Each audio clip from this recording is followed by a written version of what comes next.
tend to be people who are slightly more middle-aged. I think perhaps Michael Jackson is someone who was obviously extremely famous, but perhaps not such a big star for the very much younger generation here in Japan. But nonetheless, he was very popular here in Japan. June I think it's probably no accident that it was here in Japan that he made his first official public appearance Michael at an Jackson awards ceremony. Was also popular in Japan. In his trial, and he using came guitar back here chords again E minor in and A. 2007, and then there was huge excitement that he was here.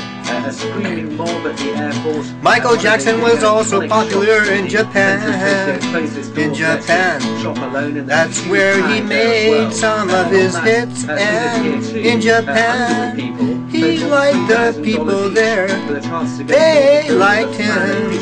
He was a superstar around the world in many different countries then. Like Japan, like Japan. But as I say, there are no. Michael Jackson was a very popular man. Though his lifestyle was different to what many people knew, they respected him as the superstar that grew up from childhood to teen to adult. They respected the man, Michael Jackson. Still a big story.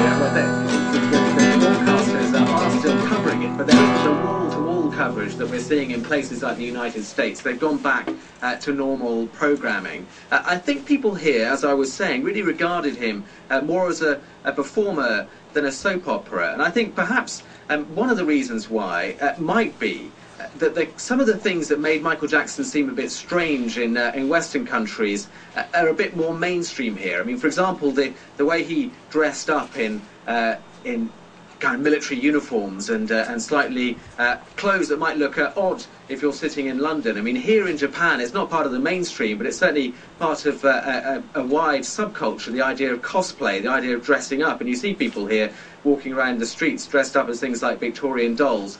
So I think some of those things were more easy for people in Japan to overlook, and they could just appreciate him as a star, as a singer. And also people here, I think, looked on him in the same way that they looked on the Beatles as really being a symbol of the UK. They looked on Michael Jackson at one stage as being something of a symbol of how they saw the United States. The BBC's Roland Burke reporting live for us from Tokyo. Thanks, Roland.